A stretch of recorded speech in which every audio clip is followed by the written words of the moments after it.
Hello everyone, welcome to true IAS and PCS. दोस्तों, class 9 की तमिलनाडु की ज्योग्राफी की बुक से अब हम लोग स्टार्ट करते हैं ओशनोग्राफी के कंटेक्स्ट में एक अपना topic hydrosphere. Hydrosphere is something which is connected to water, और हम यहाँ पर सारी चीज़ें जानेंगे। लोअर क्लास की एनसीईआरटी में आपको मैंने थोड़ी बहुत झलक तो दी थी, एंड श्रेया आई थिंक उस लेक्चर में आप भी थे जब मैं वो पेरुवियन करेंट्स और मतलब कोल्ड करंट वार्म करंट के बारे में जब मैं पढ़ा रहा था, है ना। कैनरी करंट्स, पेरुवियन करंट्स, या फिर पानी के कंटेक्स्ट में आपने बहुत सारी चीज़ें सुनी थी। अब ऐसा हम एनसीईआरटी में भी कर चुके हैं और तमिलनाडु में भी कर चुके हैं 8th क्लास में, ठीक है। अब थोड़ा सा यहाँ पर हम एडवांस लेवल पे बढ़ेंगे, और अगेन आपको एक चीज़ दिलचस्प यहाँ पर मैं ये दिखाऊंगा कि बड़े टाइम से मैं आपको बता रहा था ना कि जितने लैंडफॉर्म नहीं जितने टोपोग्राफिकल फीचर्स हमें कॉन्टिनेंटल क्रस्ट पे देखने को मिलते हैं, उससे ज़्यादा कहाँ पर होते हैं? ओशनिक क्रस्ट पे। और मैंने बताया था ना, जैसे हम ऊपर की तरफ बोलते हैं प्लेट्यू, प्लेन, हिल, माउंटेन, नीचे जाकर बस उसके नाम चेंज हो जाते हैं, है ना। वैली हम बोलते हैं ऊपर, तो नीचे क्या बोलते हैं, है ना। ये हम सारी चीज़ें इस चैप्टर के अंदर सीखेंगे, यानी कि हम इस चैप्टर के अंदर पानी के अंदर डिगिंग करने वाले और उसके कुछ जोग्राफिकल फीचर्स के बारे में जानेंगे। हमें पता है कि हमारा जो प्लैनेट अर्थ है उसके पास 4 स्फीयर होती है, ठीक है। एक लैंड जिसको हम लोग कहते हैं लिथोस्फीयर, एयर एटमॉस्फेयर, पानी हाइड्रोस्फीयर, इन तीनों का कॉम्बिनेशन बायोस्फीयर। एक डायग्राम याद है आपको ठकुराइन 7th क्लास की एनसीईआरटी से या फिर 6th क्लास की एनसीईआरटी से भी? ये रहा अपना लिथोस्फीयर। नहीं, पहले ऐसा नहीं करते हैं इसको। 3 कॉन्सेंट्रिक सर्कल्स,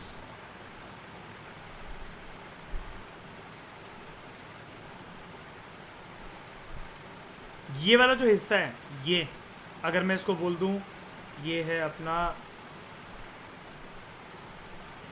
हाइड्रोस्फीयर, यानी कि पानी ब्लू कलर से, लैंड ब्राउन कलर से लिथोस्फीयर, और एयर बना देते हैं येलो कलर से, ये अपना एटमॉस्फेयर। इन तीनों का जहाँ पर ये संगम हो रहा है इसको बना देते हैं ग्रीन कलर से। Life is possible in this zone.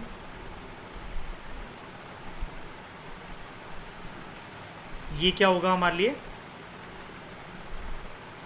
Biosphere, ठीक है।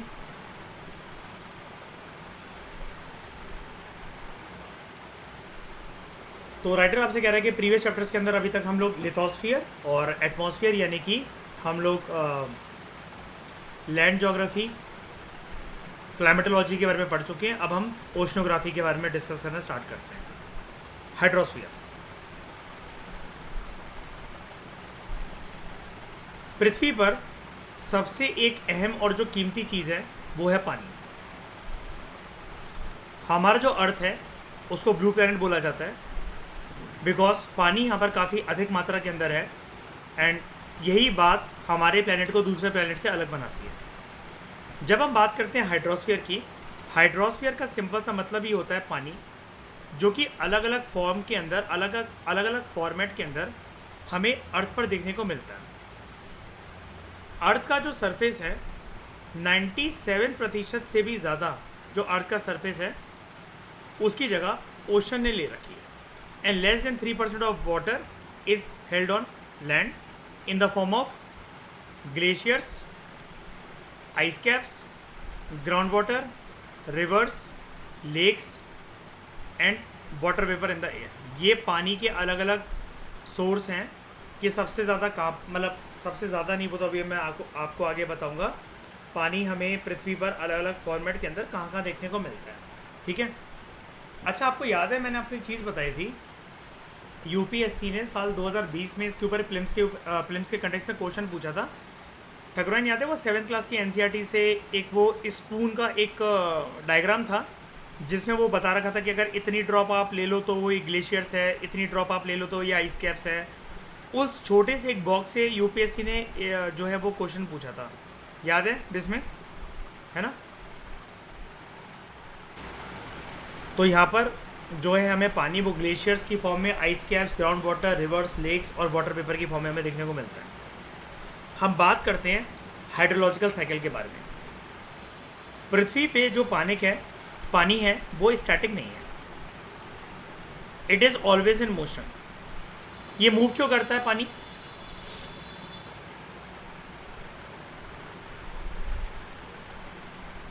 नदी के किनारे लोग गए, आज मैं कभी सुना है लोग बह गए?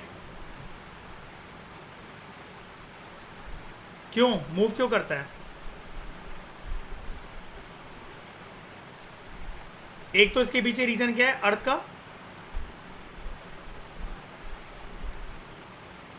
रोटेशन। उस रोटेशन की वजह से पैदा होने वाला कौन सा फोर्स?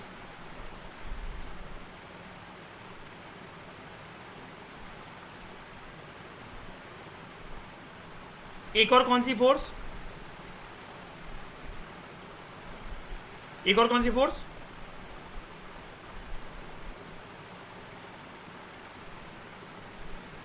ग्रेविटी। ठीक है, तो और इसके अलावा ये सारी चीज़ें किस चीज़ को पैदा करती हैं? बड़े वाली ओशन बॉडीज़ के अंदर, वाटर बॉडीज़ के अंदर। हाँ ठीक है, मतलब लेकिन एक और चीज़, मतलब जिसकी वजह से पानी मूव होता है, ठंडा पानी, गर्म पानी, इधर से उधर, करंट्स। इतना तो अभी तक आप समझ गए हो कि करंट्स दो प्रकार के होते हैं, एयर के भी होते हैं,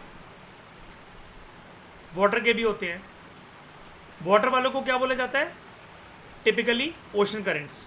एयर वालों को एयर मास या फिर एयर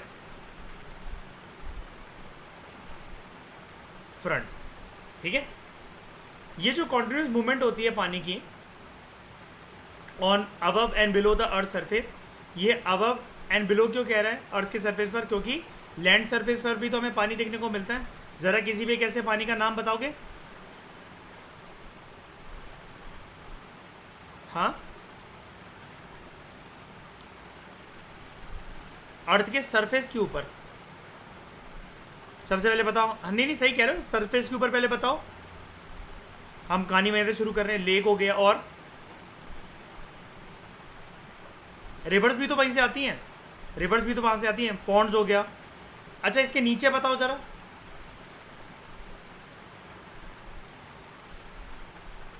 ग्राउंड वाटर। और सीज एंड ओशन भी तो वही है, कॉन्टिनेंट उन्हीं के ऊपर तो तैर रहे हैं, है ना? अच्छा, अब मुझे हवा में बताओ जरा, ऊपर जाकर।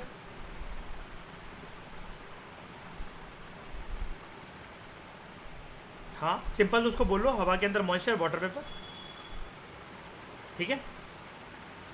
अच्छा, सबसे टॉप पर हमें कौन सा पानी का सोर्स देखने को मिलता है ऊंचाई पर, अगर मैं बोलूँ तो? मतलब अगर मैं सी लेवल से शुरू करूं और ऊपर की तरफ जाऊं, और ऊपर से शुरू करूं और सी लेवल की तरफ आऊं, सबसे ऊपर कौन सा पानी देखने को मिलता है?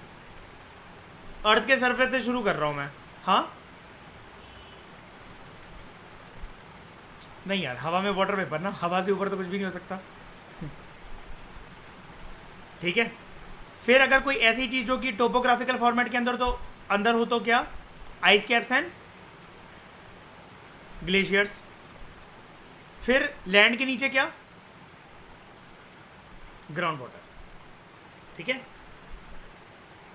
This continuous movement of water on above and below the earth surface. अब तीनों चीजें पता लग गई आपको? अर्थ के सरफेस के ऊपर, आकाश में, और उससे नीचे। तो इस साइकिल को क्या कहते हैं जब ये कॉन्टिन्यूसली मूव करता रहता है पानी? Hydrological cycle. कैसे? गर्म हवाएं क्या करेंगी? किसी वाटर बॉडी से पानी को उठाएंगी, है ना? आम भाषा के अंदर मैं आपको बता रहा हूँ, सिंपल लॉजिकल वे में। पानी को उठाएंगी किसी एक वाटर बॉडी से, उसको कहाँ लेकर जाएंगी? ऊपर आसमान में। वो कलेक्ट होगा किस में? क्लाउड में। उसकी कैरिंग कैपेसिटी एक टाइम के बाद क्या हो जाएगी? फुल हो जाएगी। कंडेंसेशन होगा, फिर क्या होगा उसके बाद? उसका वो बरसेगा तो प्रेसिपिटेशन की फॉर्म में। अब प्रेसिपिटेशन को जनरली रेनफॉल हम समझते हैं, लेकिन प्रीवियस चैप्टर से अब हमें इतना तो पता ही है कि हर बारिश पानी वाली बारिश नहीं होती है ना?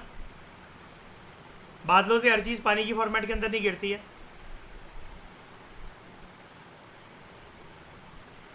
श्रेया ज़रा एक बात बताओ मुझे, सबसे टॉप के लेवल पे जो क्लाउड्स होते हैं उनके अंदर आइस क्रिस्टल्स होते हैं? अरे हाँ, ड्राई होते हैं लेकिन क्रिस्टल्स होते हैं ना, ठीक है। वो हैवी क्लाउड तो नहीं होता ना, वहाँ प्लेन उड़ सकते हैं?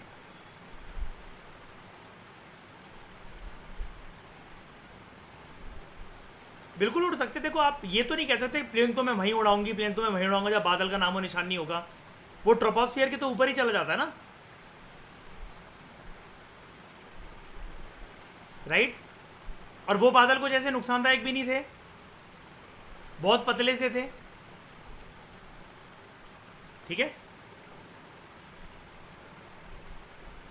तो 3 मेजर प्रोसेसेस होते हैं हाइड्रोलॉजिकल साइकिल के पीछे, वाटर साइकिल कह लो, हाइड्रोलॉजिकल साइकिल कह लो। इवेपोरेशन, इस प्रक्रिया की वजह से क्या होगा जल्दी बताओ? पानी कहाँ से उठना शुरू करेगा और कहाँ तक जाएगा?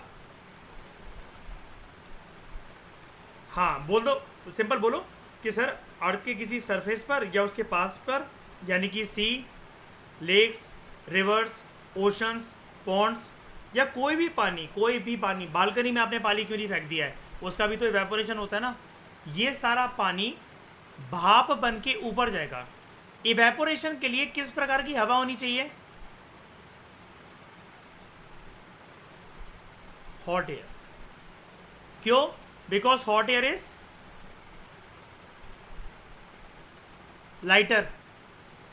लाइटर एयर ऊपर जल्दी जाती है, और जल्दी जाने के साथ साथ क्या करती है? वो तो ठीक है, वो तो चलो लेकर जा रही है, वो तो कोल्ड एयर भी मतलब हल्का फुल्का मॉइस्चर तो उठा ही लेती है, लेकिन एक और चीज़ करती है, गर्म हवा ऊपर की तरफ भी जाती है और हाँ फैलती भी है, एक्सपेंड भी करती है। जब ये ऊपर इवेपोरेशन होता चलेगा, एक बार के बाद वो सारा जो वाटर होगा, मॉइस्चर होगा, कुछ भी होगा, वो फिर क्या करेगा? एक जगह कलेक्ट होगा। वो कलेक्ट कैसे हो रहा है? अब बताओ मुझे एडवांस लेवल की एनालिसिस, वो कलेक्ट कैसे हो रहा है? मतलब मुझे कैसे पता वो कितनी ऊपर जाकर बरसेगा, कौन से क्लाउड तक जाएगा? अब श्रेय क्लाउड भी तो 3 लेवल के हमने पढ़ लिए हैं, कितने प्रकार के क्लाउड्स हैं, 12-16 तरह के क्लाउड हैं। मुझे कैसे पता लगेगा वो कौन से क्लाउड तक जाएगा और कहाँ पर बारिश करवाएगा? इसके लिए मुझे क्या जानना पड़ेगा? हवा में कौन से ऐसे सॉलिड पार्टिकल्स घूम रहे हैं जो कि उन वाटर ड्रॉपलेट्स को ऊपर जाकर क्या करेंगे? एक सहारा दे देंगे कि आओ और हमारे अंदर अपनी जान बसा लो, because we will serve as your nucleus, है ना। फिर वहां पर जाके उनका क्या होता है? कंडेंसेशन। वो जाकर एक जगह पर कलेक्ट होती है तो क्या बन जाता है? बादल। हर एक बादल की कैरिंग कैपेसिटी होती है।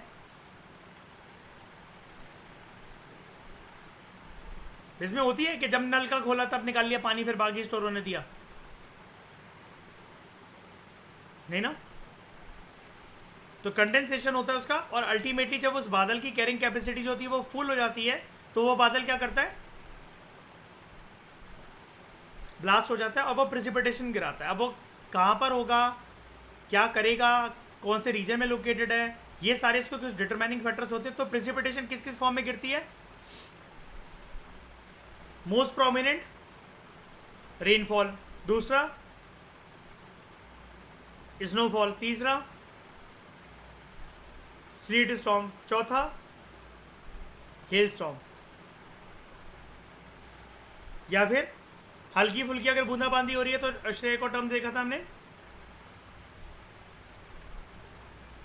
ड्रिजल, ठीक है। वेस्टर्न डिस्टर्बेंसेस जनरली 3 से 4 दिन के लिए क्या करवाती है नॉर्दर्न इंडिया में? ड्रिजल्स। वाटर जो है मयूर समझ में आ गया ना, ठीक है। वाटर जो है it changes its form constantly. बर्फ, पानी, moisture, water vapour, and this process can happen in the blink of an eye और even over million of years. दोनों चीज़ें पॉसिबल है।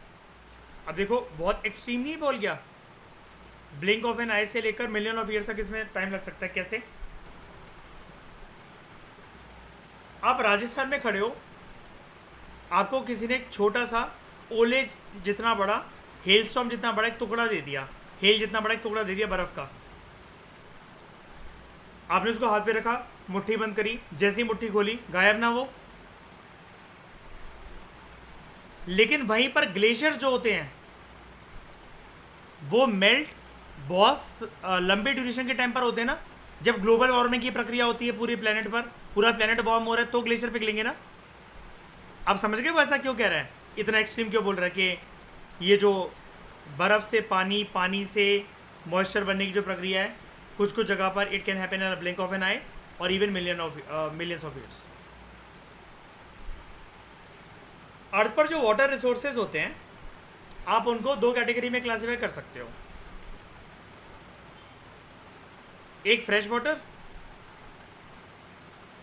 एक सॉल्ट वाटर। पानी के किसी सोर्स से हवा चलना स्टार्ट करेंगी। कौन सी हवा है यहाँ पर?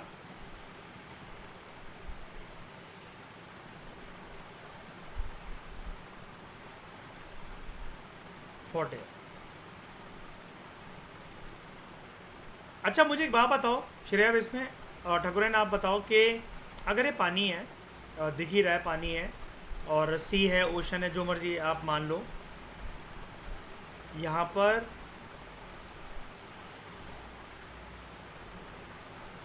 इसके पास ब्लू कलर दिख रहा है, एक आ रही है ठंडी हवा,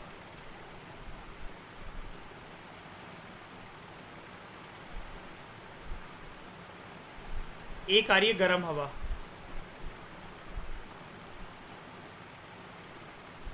ये जब ऊपर की तरफ उठेगा तो ये क्या बनाएगा?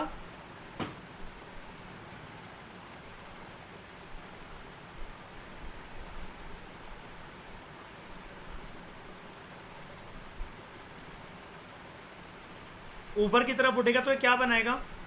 पहले बताओ, दोनों ने मॉइस्चर पिक कर लिया होगा, है ना?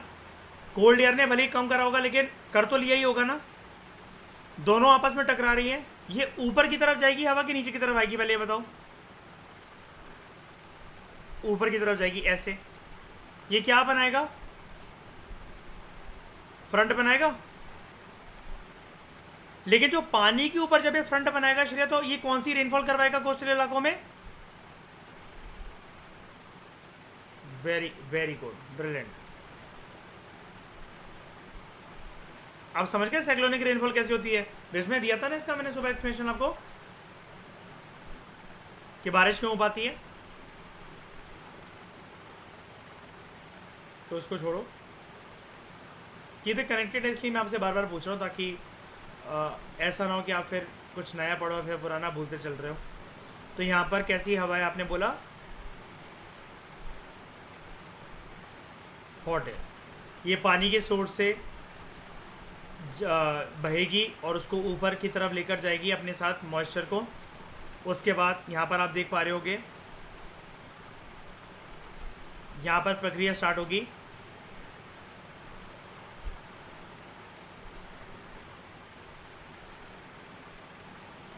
बादल बनने की, अल्टीमेटली उसकी वजह से बादल की जो कैरिंग कैपेसिटी है वो 8 टाइम के बाद जाके ख़त्म होगी एंड इससे होगा प्रेसिपिटेशन। दोबारा वो बॉडीज़ फिल होंगी, फिर से वो हवा उसके ऊपर से जाएगी और फिर से इन सब चीज़ों का राइज एंड फॉल होगा। और इसको आप क्या कहते हो? वाटर साइकिल या फिर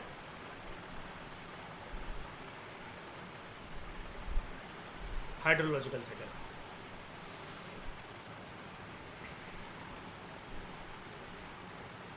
फ्रेश वाटर, रेन वाटर जो है it is considered to be the purest form of water, as it contains very less proportion of salts when compared to oceans and seas। तो ठकुरैन अगर इतनी तारीफ कर रहा है तो अगली बार बारिश होगी तो मुंह खोल के खड़े हो जाओगे आसमान के नीचे?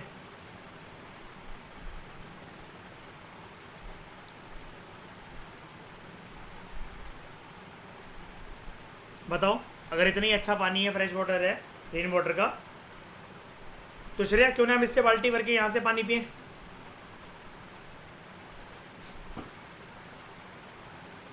हाँ हाँ सही कह रहा मयूर। मयूर कह रही अपने हिसाब से कैसे कर रहे हैं, इनको अभी एंथ्रोपोजेनिक कॉजेज का पता है। पहली बात है, शायद से राइटर के लिए टर्म ही बहुत बड़ी रही होगी तो उसने पढ़ा ही नहीं कभी। ठीक है,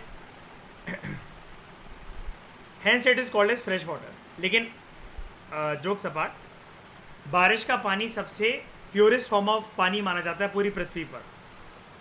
ये पॉल्यूशन वगैरह तो ये इंसान ने फैलाए है ना, अगर इसको साइलेंट कर दिया जाए तो दोबारा मतलब वो एक फ्रेश वाटर की फॉर्म के अंदर गिरता है।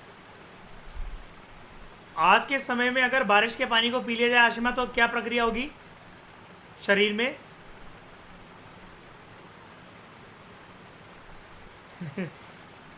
ताजमहल याद है, पीला हो गया था। वो तो सिर्फ एक मार्बल का था, इंसान सोचो कैसे क्या हो जाएंगे। Major part of fresh water, हाँ बोलो बोलो कुणाल।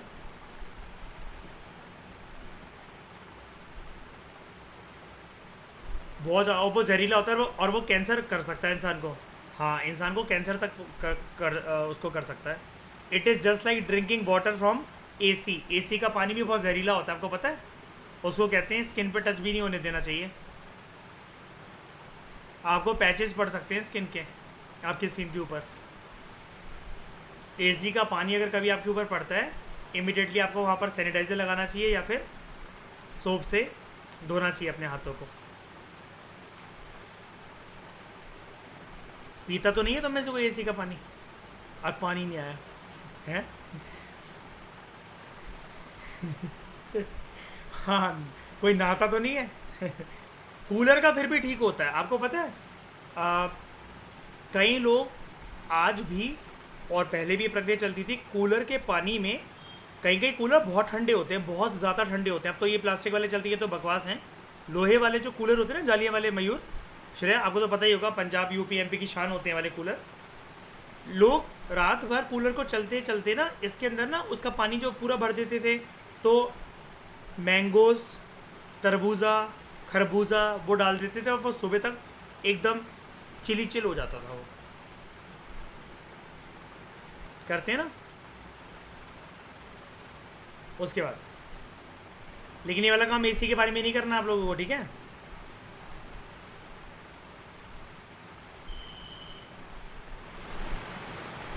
तरबूज अपना कलर बदलेगा अंदर से।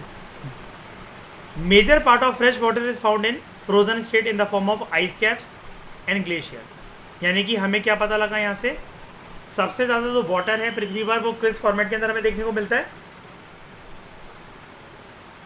आइस कैप्स और ग्लेशियर्स की फॉर्म में।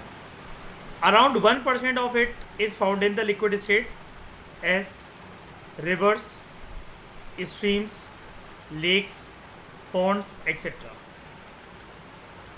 सरफेस वाटर जो होता है उसका पानी रिस कर रॉक्स के थ्रू पास हो जाता है और वो सतह के नीचे चला जाता है और वो जाकर बनता है ग्राउंड वाटर। क्यों?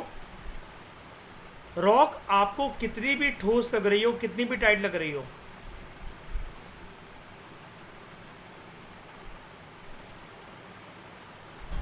हर एक रॉक के अंदर कुछ ना कुछ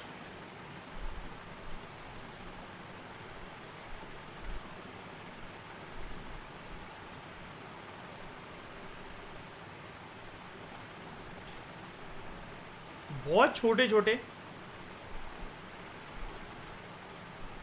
ये स्पेसेस होते हैं जहाँ से पानी अपनी जगह बना लेता है। इधर से इसमें इसमें इसमें, यहाँ जाएगा, यहाँ जाएगा, यहाँ जाएगा और इसमें एंटर करेगा। अल्टीमेटली ये फिर नीचे जाते जाते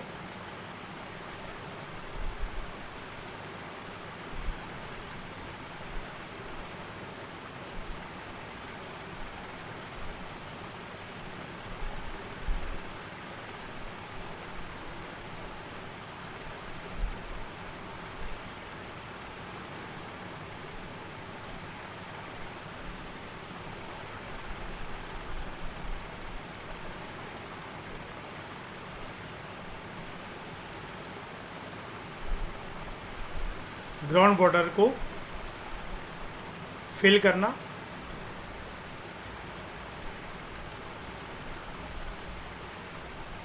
जब उसको रिचार्ज करने का काम करता है।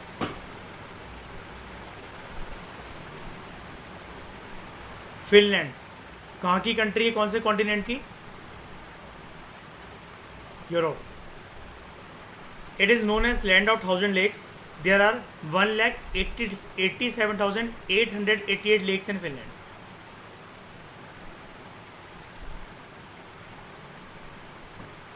Water table. It is a level below the ground. जहाँ पर जो पानी होता है वो अर्थ के सरफेस के नीचे कलेक्ट हो जाता है. एक टर्म होती है एक्यूफर. एक्यूफर कुछ ऐसे पोरस रॉक्स होते हैं, जैसे कि मैंने आपको ऊपर बनाकर दिखाई है, जहाँ पर देयर इज इंटरस्पेसिंग बिटवीन पार्टिकल्स और पानी रिस रिस कर अपनी जगह बनाकर जा सकता है नीचे तक. There porous rock strata filled with water, और अर्थ के सरफेस के नीचे आपको देखने को मिलता है लाइक दिस.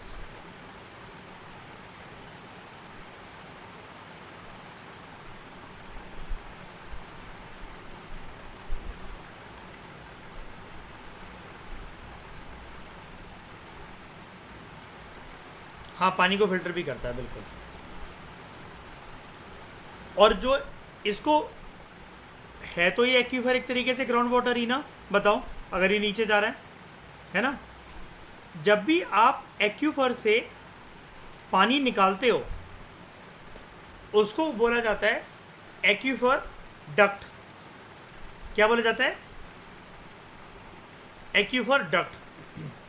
श्रेया, खेतों में ऐसी कौन सी डक्ट बनी होती है जो यूज होती है गांव में?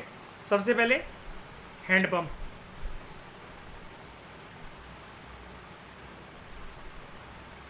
हमारे घरों में समरसीवर. उसके बाद कुणाल, ट्यूबवेल्स, मोटर के थ्रू.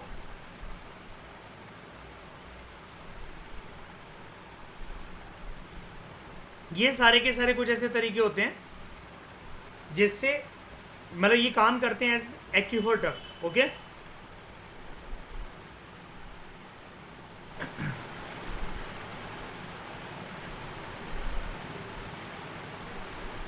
यहां तक बात समझ में आई? तो इस डिस्कशन में दोस्तों फिलहाल इतना ही. नेक्स्ट लेक्चर से हम लोग बात करेंगे ओशंस के बारे में. Thank you very much for discussion.